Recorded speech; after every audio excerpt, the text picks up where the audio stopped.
Now we're going to talk about the Byzantine Empire, and this is the Eastern Roman Empire. Here are the terms. Go ahead and write them down.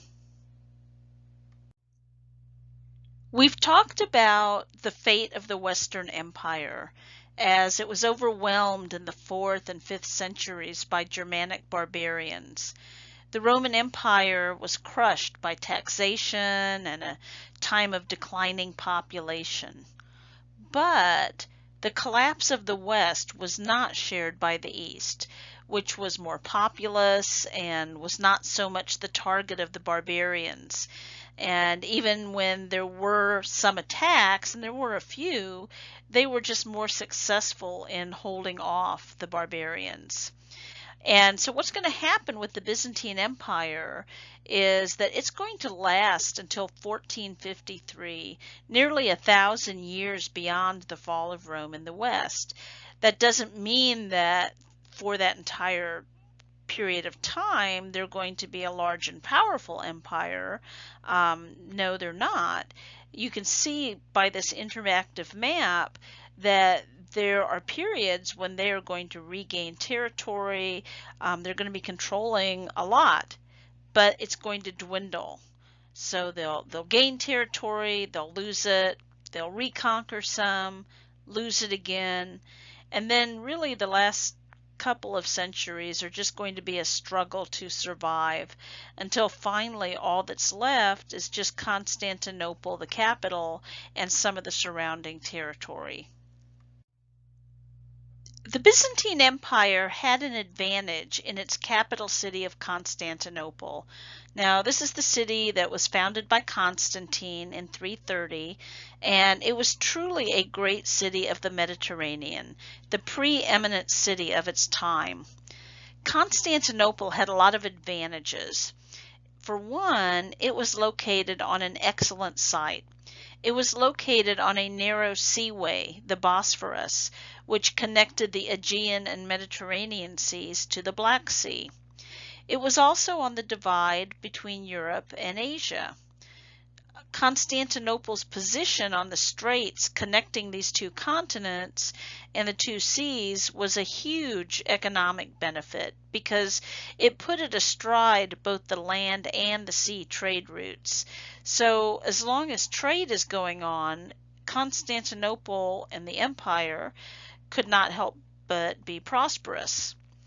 Its site was that of the old Greek city of Byzantium, which gained its name or lent its name to the Eastern Roman Empire. Now, the city was also a difficult military target because it was in an easily defensible position. The city is going to be heavily fortified by emperors. Constantine began the process of building walls around the city, and then later emperors will just continue adding to them. So foreign invaders might win in the field and threaten the city, but they could never actually capture the city. And the invaders would be pushed to the west, which really doesn't help Rome and the Western Empire as it's being overrun by the Germanic barbarians. And here you see the walls around the city. On the left, you see a drawing, but on the right, you see some of the remaining walls. And as you can see, it was more than just a wall. It's actually a series of walls built next to and in front of each other. And so it really protected the city for many, many centuries. Now, Constantinople and the heart of the Eastern Empire was spared many of the ravages that the West had to endure as the barbarians invaded in the 5th century. When the last Roman emperor in the West, Romulus Augustulus, was overthrown, his imperial regalia and trappings of power were sent to Constantinople, and this was an open admission that the Roman Empire lived on in the East. So once the power of Rome was broken in the West, the East was all that was left of the empire.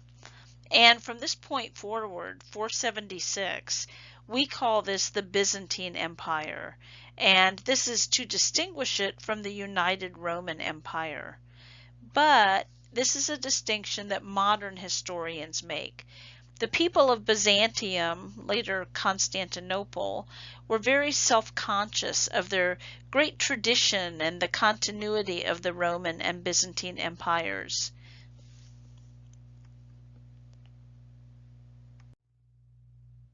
Byzantines called themselves Romaoi, or Romans. So here you had Greeks and Greek-speaking people living in Constantinople, far to the east of Rome, calling themselves Romans. That's how they thought of themselves, as Romans, carrying on with the culture to an extent and the traditions of the Roman Empire. The Byzantine Empire lasted approximately 1,000 years past the fall of the Roman Empire in the West, up through 1453, and all that time the people of Constantinople considered themselves Romaoi. So this reflects the claim that the Byzantine Empire made on the entire empire. Now, there were occasional attempts by Eastern emperors to regain the territories lost in the West, seeing them as part of their legacy, if only they could be recovered.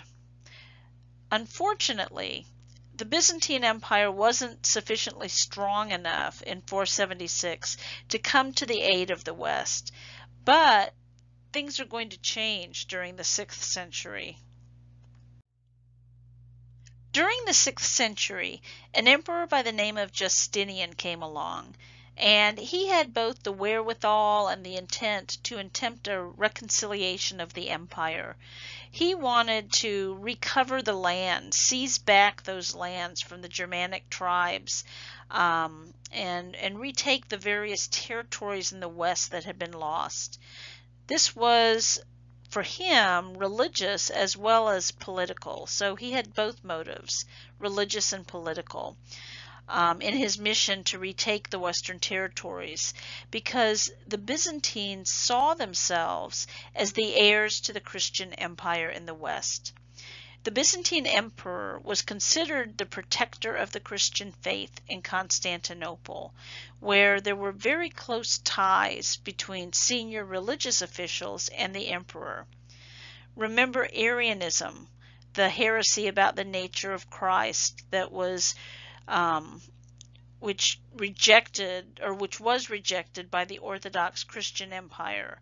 Well, the Arian version of Christianity was adopted by many of the barbarian tribes, so that provided a religious justification for Justinian's mission, meaning let's go conquer them and convert them to true Christianity. So part of Justinian's platform was to expand Orthodox Christianity.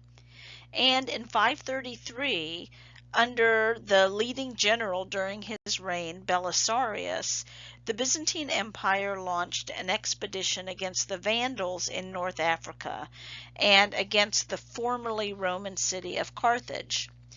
Belisarius launched the expedition and led it to a swift victory over the Vandals. After 2 years, he led another expedition from Sicily into Italy, fighting the Ostrogoths. Now, he had a pretty quick success with the Vandals, not so much the Ostrogoths, and this war in Italy settled down into a 20-year fight to wrest control of the peninsula from the Germanic tribes.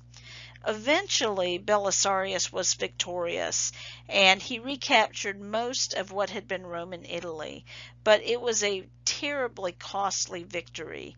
If you think about it, the expense of maintaining a large military force so far from Constantinople was just enormous. And the damage done to Italy itself in terms of destruction of the economy, which was really just starting to rebuild after the fall of Rome, destruction of buildings and towns and land, it was all greater than any damage done by the barbarians. So the war resulted in terrible destruction, but he did eventually conquer Italy. Belisarius also conquered the Visigoths in southern Spain, restoring yet another piece of the former Roman Empire to Justinian. And in the end, under Belisarius, the Byzantine Empire retook almost all of the Western Empire, with the exceptions of northern Gaul, that's France, and some areas of Germany and Britain. And so Justinian's dream of once again having a Roman emperor rule over the Roman lake, as he referred to the Mediterranean, came true as a result of Belisarius's campaigns.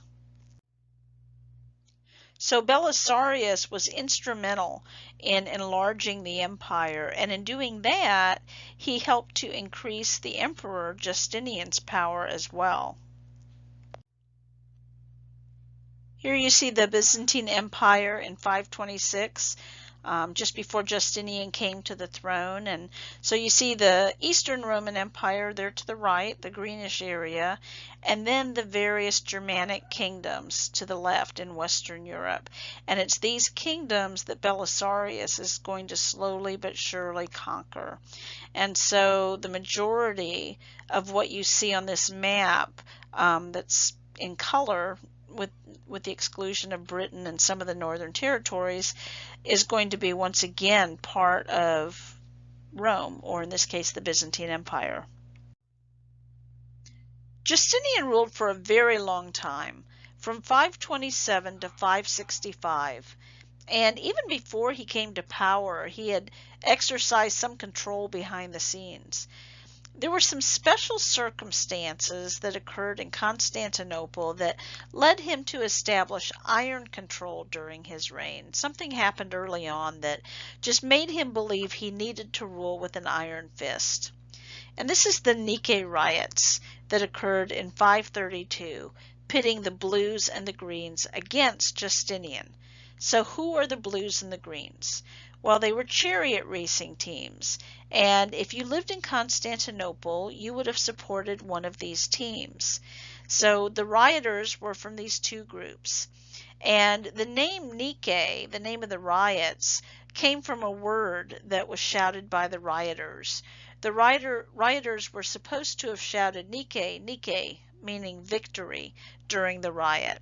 So that's the origin of the name. So normally, the blues would fight the greens, but now they're united to fight Justinian. And rioting broke out between the two teams and their supporters. So these teams represented more than just sports teams. There were only these two main teams. So imagine if there were only two football teams here in the United States, and these two teams played each other constantly, and supporting one of these teams also would have religious and political implications. So it was almost like a political party. You supported either the blues or the greens, and depending on which team you supported, you also supported certain political figures. Well, in the riots, we see fans jumping in, armed with clubs and knives and swords and spears, and it was a recipe for disaster. So what happened to cause it? Well, Justinian had managed to annoy both the blues and the greens. He had tried to suppress both of these teams and reduce their power, which unleashed the riot. And it looked at first like he wasn't going to be able to reestablish his own control. In fact, the Senate even jumped in, trying to take advantage of the situation. Justinian had managed to annoy many of the senators, and they saw an opportunity to get rid of him, so they actually chose another emperor and had him waiting in the wings. And so Justinian, he's there watching this riot get just rage out of control, spread through the city, and these rioters, they meant business. They're not only rampaging through the city screaming Nike, Nike, they're destroying large parts of the city, setting it on fire, destroying buildings. And so Justinian, he was probably shaking in his boots, because you've got the city being destroyed, you've got this new emperor waiting in the wings, and so what does he do? Well, he leaves. He heads down to the docks and he disguises himself and he's going to head out of town. He's going to jump on a ship and sail away. But he doesn't. Why? Well, history credits Theodora with saving the day. She was Justinian's wife, so the empress of the Byzantine Empire, and she supposedly wielded quite a bit of power. She is said to have been in on many of the policy decisions he made, but at the same time, she was not well liked because of her background. She came from a very lowly family. She grew up in the circus. Her father was a bear trainer, and she was a courtesan. Now, it doesn't sound like it's that bad, the circus. Well, the circus back then wasn't quite like the circus today. It was a combination of like the animal acts, but also with a heavy pornographic element. And so people really looked down on Theodora. Justinian, however, was madly in love with her, loved her till the end of her life, and he even changed the law of the empire so he could marry her. Well, now, in the midst of these riots, Justinian has run off, like I said, preparing to head out of town, and his wife, Theodora, remains calm. Theodora marches down to the docks and basically encourages him and reminds him of who he is and what his position is. And she's supposed to have made a comment, something along the lines of, "Purple's a great color on me," meaning purple for royalty. I'm the empress, I'm not giving this up. So really, it's thanks to Theodora that Justinian stays. She talks some sense into him, and he kind of regains his head and is like, okay, I can do this. And he heads back and takes control and decides to put an end to the riot. Justinian calls in the troops and tells them to use whatever means necessary to put it down. And they end up luring 30,000 rioters into the Hippodrome. And the Hippodrome was the stadium you see at the back, or like the top of this map. This is where the chariot racing took place. So 30,000 rioters are lured in there by the army and trapped. How are they lured in? Well, they're told that the emperor is going to make a deal with them, is going to bargain with them. Instead, they enter the arena, the doors are shut, and they are slaughtered, all 30,000 of them. And then Justinian just kind of unleashes a reign of terror because he wants to make sure that there's nobody left who's a threat to him. So that emperor in waiting, he's killed, as are many members of the Senate who were thought to be behind the election of the emperor in the wings. Justinian, after that, ruled with an iron fist. He wanted to make sure that nothing like this ever happened again. And so from this point forward, and this happens very early in his reign, from this point forward, he wields near absolute power. A lot of what we know about Justinian and his reign came from this guy, Procopius. He was the official court historian, and that means that he was keeping and maintaining careful documentation about the events of Justinian's reign. He wrote this about Justinian. He wrote that Justinian was, quote, "a ruddy-cheeked man of medium height and weight. He never loses his temper and never drinks too much. He is a conscientious ruler working from dawn to midnight," end quote. So he sounds like a great guy, doesn't he? Well, what nobody realized is that even though Procopius is flattering the emperor here in the official history, he's also writing another history called the Secret History. And this one wasn't published until after Justinian's death. And in the Secret History, Procopius kind of gives vent to some other feelings. Justinian, he wrote, was, quote, deceitful, devious, false, hypocritical, two-faced, cruel, skilled in dissembling his thought, never moved to tears by either joy or pain, a liar always. End quote. So you get a different picture of Justinian from this. Now, one reason he may have felt so negative about Justinian is that Justinian, he made a lot of enemies. He's living this lavish lifestyle. He's conquering the land to the west. That costs a lot of money. And so where's all this money coming from? Well, from his subjects. He taxes them ruthlessly. He also would confiscate property of his subjects. He was known to produce wills of noblemen, which would state that this nobleman was leaving all of his property to Justinian. Now, were they authentic? Most likely not. There was even one case where a nobleman was captured by an enemy and a ransom was demanded. And so the man's wife got the ransom together, but then Justinian said, no, he wouldn't want you paying that. That's dealing with the enemy. That's like paying the enemy, and he certainly wouldn't want you doing that. So the man ended up dying in captivity. Well, after he died, Justinian produced a letter, supposedly from the nobleman, saying that he understood why Justinian did what he did, and he bequeathed all of his property and wealth to Justinian. So again, was it authentic? Probably not, but it was schemes like this that caused Justinian to lose a lot of popularity with his subjects. Procopius also despised Theodora. He carried on a lifelong diatribe against her.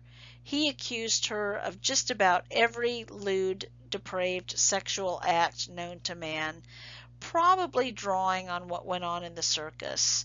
And Theodora was just a convenient target for this slander. So both Justinian and Theodora had a lot of enemies. And some of those enemies, too, came from their suppressing of the Nike riots and the massacres that followed, both of the rioters and then the nobles that Justinian massacred, killed after the riots when he wanted to get rid of any of his competition, anyone who might be a threat to him.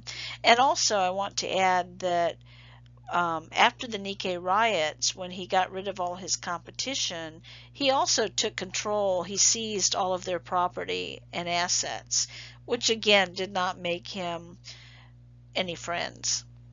Now, in addition to the secret history, Procopius also wrote an official history of the military campaigns.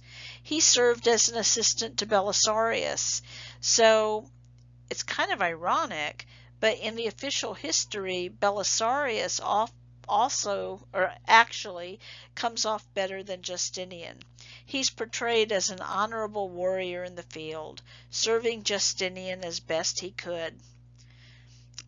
It's also kind of hard to take Procopius's moral indictment of Theodora seriously, but we can conclude from what he wrote that she was an assertive, powerful woman who contributed more to Justinian and the Byzantines than Procopius would have us believe.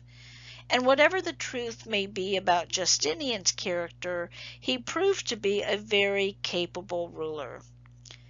After the riots, Justinian had to rebuild Constantinople, and he did so magnificently.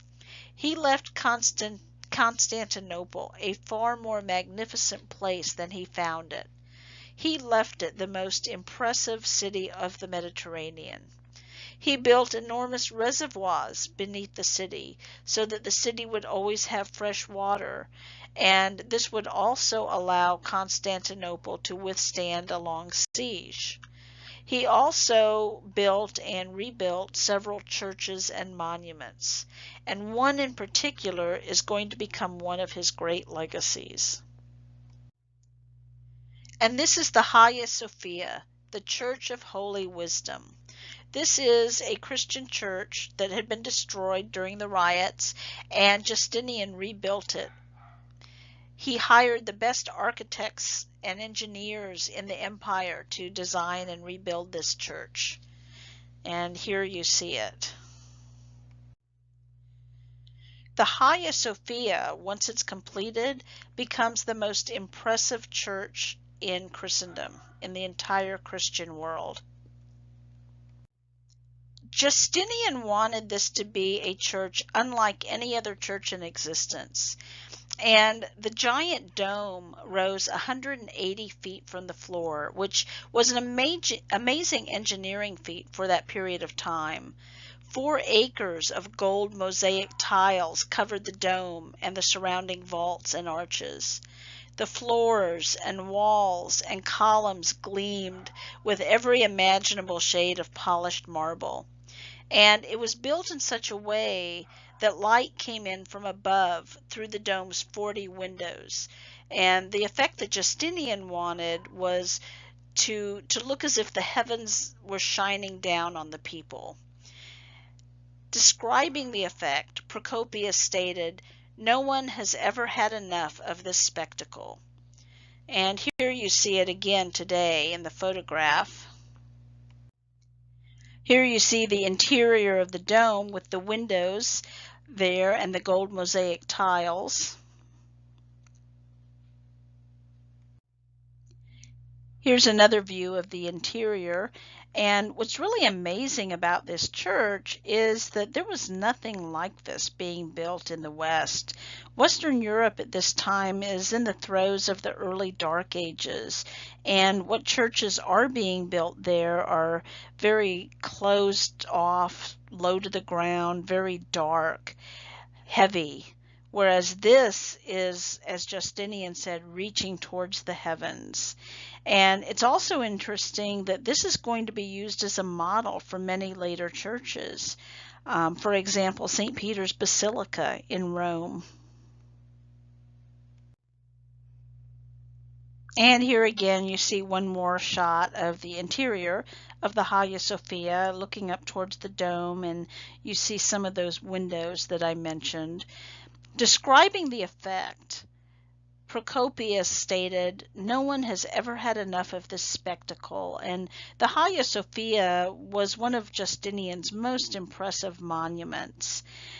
It will eventually become a mosque when the Byzantine Empire comes to an end, and today it's a museum, so its beauty can be shared with visitors from around the world. In the long run, though, perhaps Justinian's most lasting achievement was his legal reform. Between 528 and 534, he assigned a group of legal scholars to just an incredible task. They were to codify all Roman laws and legal opinions since the time of Hadrian 400 years earlier. Because they had a problem. If a law created in Athens in the year 220 contradicted a law in Alexandria created in 350, which contradicted a law in, say, Constantinople in 400, which law should be followed now in Constantinople in 530? So this was the kind of perplexing question for which Justinian sought an answer, because there were all these contradictory law codes that had been created in various places in the Roman Empire. So the result of his commission's labors was the Corpus Juris Civilis, the body of civil law. The Corpus Juris Civilis had several parts, published over the course of many years, and it was the massive incorporation or codification of Roman legal thought and Roman legal precedents, all collected in one place in order to provide a coherent body of law for the Roman, the Byzantine Empire. The significance isn't just that it was a collection of law, though, but building out of it a cohesive whole that could be used for the entire empire. And this again reminds us of how the Byzantines saw themselves as successors to the Roman Empire, and they didn't let go of Greco-Roman traditions in their rule.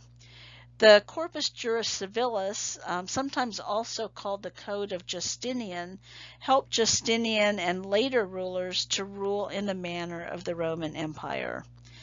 Works lost in the West continued to be used as primary works for the education of the Byzantine elite. Greek remained the official language of most of the Byzantine Empire. Greek had been the language in this part of the world ever since Alexander. Now, the Roman conquest had brought Latin to the Eastern Empire, and Latin remained important for legal and administrative matters. But Greek is the language that most people spoke, especially in the church and intellectual circles. Now, legally it's not legally the official language, but it is the language most people speak. However, the Corpus Juris Civilis was written in Latin, and that's important because it allowed for its more easy translation to the West, where Latin remained the language of the scholars and the church. So this is important because Justinian dies in 565, but his code is going to live after him, and it's going to be the basis of Byzantine law for the next 900 years. Initially, it didn't have much of an impact on the West, but many centuries down the line, the growing kingdoms of Western Europe are going to look to the East, to the great traditions of the Roman Empire, which they in the West had almost forgotten. And they're going to use the Corpus Juris Civilis as the foundation of their modern law systems. So, through Justinian's code, Western Europe came to know the benefits of Roman law. And you could say that this is the most permanent and lasting legacy of Justinian's rule. The military victories under Justinian were fleeting, and most historians look at his attempts to restore the Western Empire as just a foolish and fruitless waste of time and energy and resources, because this cost the empire a bundle of money. In fact, he really drained the resources of the empire in trying to first conquer these territories and then hold on to them. And his efforts appear especially foolish when you compare them to his accomplishments in art and law. Here you see the empire upon his death. Here you see another view of the empire upon Justinian's death. And almost immediately after he died, pressure was put on Byzantine holdings in the West, and over time, the territory shrunk even more. And one big mistake Justinian made was that fighting to regain these Western territories made Justinian, or resulted in Justinian, ignoring pressing military problems on other parts of the empire, especially some of the northern boundaries. And we see the Persians invading the Byzantine Empire and sacking Antioch in Syria. And so the empire is going to start to shrink. So with Justinian, we see that he had this success in reuniting much of the empire, but it's not going to last. And in the long run, it really does hurt the empire because he left the future empire strapped for resources. Heraclius is considered to be one of the greatest emperors of the Byzantine Empire. He was a great military leader, actually leading his armies into battle himself, and he's going to spend much of his rule involved in military campaigns. Not campaigns that he has started to go out and expand, but rather campaigns that he's forced into to hold on to what he has. Under his rule, the Byzantine Empire is thrown into a crisis as various groups of people invade the empire. For example, at one point, the Slavs from Northern Europe combined to invade, and he himself, Heraclius himself, led his army far out into the field to lead them away from Constantinople. And he does save the city, but he loses a lot of territory. And one group in particular is going to be rising to power. This is the Arabs to the south who had founded a new faith in their prophet Muhammad, Islam. And they are going to manage, while Heraclius is emperor, to conquer Egypt and Syria and Palestine, three of the most prosperous provinces of the Byzantine Empire. And Heraclius might not have been in such dire straits, or the empire might not have been in such dire straits, had Justinian earlier taken better care of the resources of the empire. As it was, Constantinople, as I mentioned, is saved, but it just nearly breaks the power of the empire and stretches the resources to the breaking point, trying to just hold on to what they have. And from this point forward, the Byzantine Empire is really just going to be fighting a battle simply to survive. The empire reached its highest point under Justinian, but it's going to really start going downhill after that. Now, another thing Heraclius did was introduce Greek as the official language of the empire.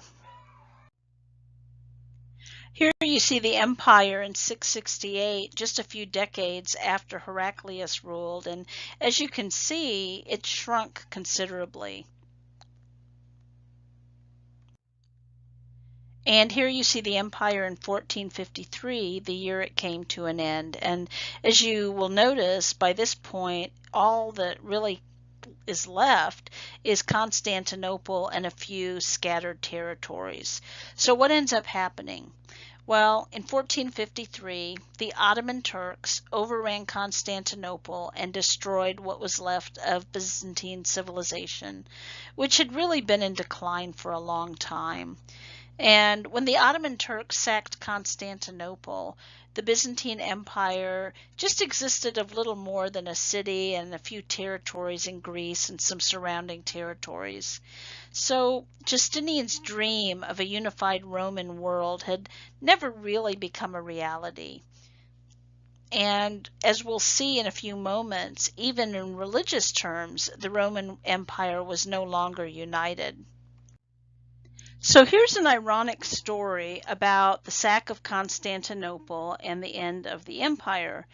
As I mentioned, the empire was in dire straits financially. And basically an arms dealer, a man who was peddling this giant cannon that had been designed, came to the emperor of Constantinople and asked if he wanted to buy the thing. Now, the cannon was larger than anything that had ever been built to date, and this is a period when cannons are fairly new, but it was much larger and could fire with much more force than anything in existence. But it had to be put together, manufactured. So the emperor said no because it was just going to be a hassle to wait for it while each component was created and then the whole thing put together. And at the same time, they just couldn't really afford it. So the dealer went to the Ottoman Turks and said, "Hey, want to buy my cannon?" And they're like, "Yes." And so the Muslim ruler paid for it. They waited for it to be built. And then, with the help of 60 oxen and 400 men, they hauled it towards Constantinople.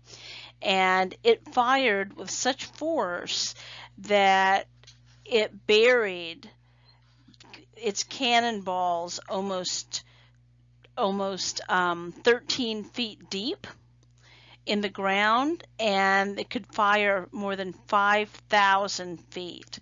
And it did a great job of smashing into the walls of Constantinople and bringing them down. And that, unfortunately, brings about the end of the empire. And here, in case the map at the beginning of the PowerPoint didn't work for you, is an animated map showing the growth and shrinkage of the Byzantine Empire over the years. As I mentioned a few moments ago, we start to see division even in regards to religion in the Byzantine Empire. Supposedly, the kingdoms of the Western Empire, represented by the Pope, and Christians of the Eastern Empire remained in unity in the Christian Church. But there actually was a great deal of disagreement on religious matters between the East and the West. The Pope had for some time claimed religious preeminence over Christians everywhere, including the East. But the religious leaders of the Eastern Empire never quite bought this. There were patriarchs in all the great cities: Antioch, Constantinople, Jerusalem, Rome, Alexandria. These were Christian cities which had been founded by the disciples themselves. The patriarch in Constantinople disputed that the Pope, otherwise known as the Bishop of Rome, was preeminent among the patriarchs. Plus, there was still an emperor in the eastern half of the empire, and the emperor had both political and religious authority, including the responsibility of spreading the Christian faith. So, two powerful religious figures, the emperor and the patriarch, both had grounds for disputing the authority of the Pope. A further divide was provided by the language barrier. So the church was not united regarding language. In the East, they spoke Greek in the church, which was the chief language that the people spoke anyway, and it was the official language of the empire. In the West, the language of the church was Latin. And so we see the East and West drifting farther apart as these divisions grew and grew. Another example, in the West, the clergy took vows of celibacy. They did not marry. In the East, however, they could marry. And so we see Christianity in the East and West being pulled apart. And even within the Byzantine Empire, there was religious dissent, as the patriarchs would often disagree on doctrine. But heresies arose to divide the Christian church. The most devastating heresy to emerge was that of iconoclasm in the 8th and 9th centuries. This revolved around the role of icons in religious worship and the increasing use of sacred images like the Virgin Mary as devotional devices to help focus devout worshipers' prayers. Here you see some examples of some of the icons, and so these would be very prevalent throughout the churches, and then also they would be used throughout the worship. Just as the Greeks of Athens spent hours debating politics, the Greeks of Constantinople discussed religion. So you might go to the market and find yourself embroiled in a deep theological debate with a shoemaker or a rug seller over the nature of God and Jesus. And in the marketplace, icons were sold beside fruit and vegetables.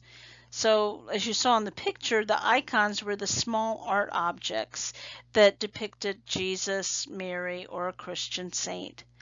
Some of the icons were said to have magical powers and to have been divinely created.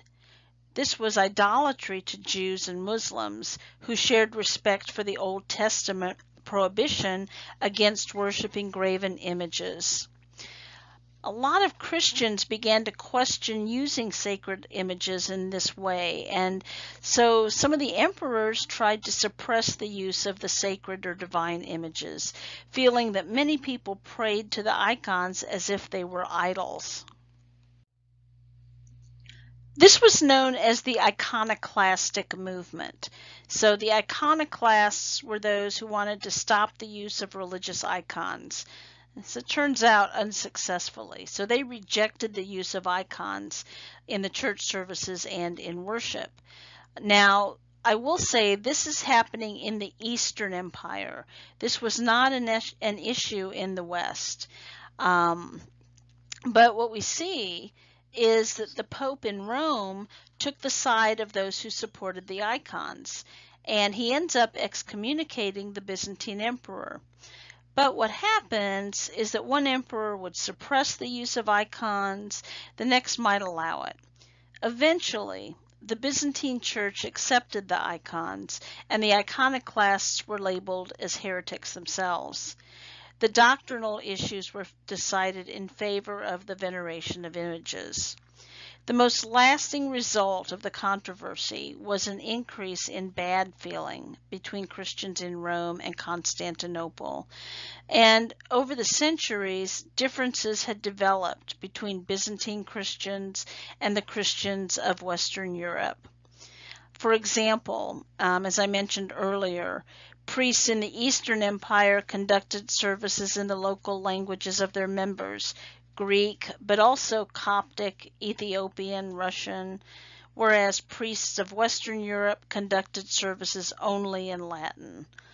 Byzantine priests were allowed to marry, but Roman priests could not do so by church law. And most important, the Pope in Rome claimed to be supreme head of the Christian Church, independent of any king or emperor. The Bishop of Constantinople, the Patriarch, accepted the authority of the Byzantine Emperor.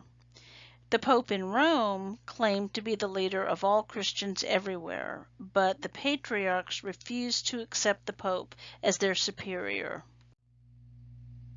The break between Rome and Constantinople became final in 1054.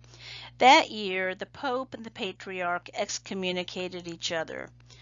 The Western branch of the Christian Church became known as the Roman Catholic Church, with Catholic coming from a Latin word meaning universal. The Eastern branch became known as the Eastern Orthodox Church, and Orthodox comes from two Greek words meaning correct belief. So, the political break between the eastern and western parts of the old Roman Empire became a religious break as well. Although Constantinople remained rich and powerful for hundreds of years, the Byzantine Empire suffered a lot of setbacks and dangers. And a lot of times when it seemed to be on the verge of collapse, the empire would fight off its enemies and spring back to renewed life, only to be threatened by another crisis. The largest of these threats came when armies of Arabs, inspired by the Prophet Muhammad, burst forth from the Arabian desert and threatened the Byzantine Empire's very survival. So, to recap, let's look briefly at the strengths and weaknesses of Constantinople because this city was really the heart of the empire. So, why was Constantinople so successful? Why was it able to grow? Well, it had great economic prosperity based on commerce both east and west and north and south, especially the silk trade. Constantinople was the world's best fortified city, and the Byzantine Empire had an excellent professional military force. In fact, they developed stirrups, which gave them an advantage on the battlefield. But then there were some weaknesses. There was the geographical proximity to rising powerful states, the Arabs, the Ottoman and Seljuk Turks, for example. There was the heavy financial drain of military defenses. The religious controversy and the split with the Roman Church weakened the empire. And then we'll see when we talk about the Crusades that during the Fourth Crusade, the crusading army actually sacks the city of Constantinople. And this had a terrible effect because this is the first time in their history they had ever been sacked, and it took them a long time to recover from this.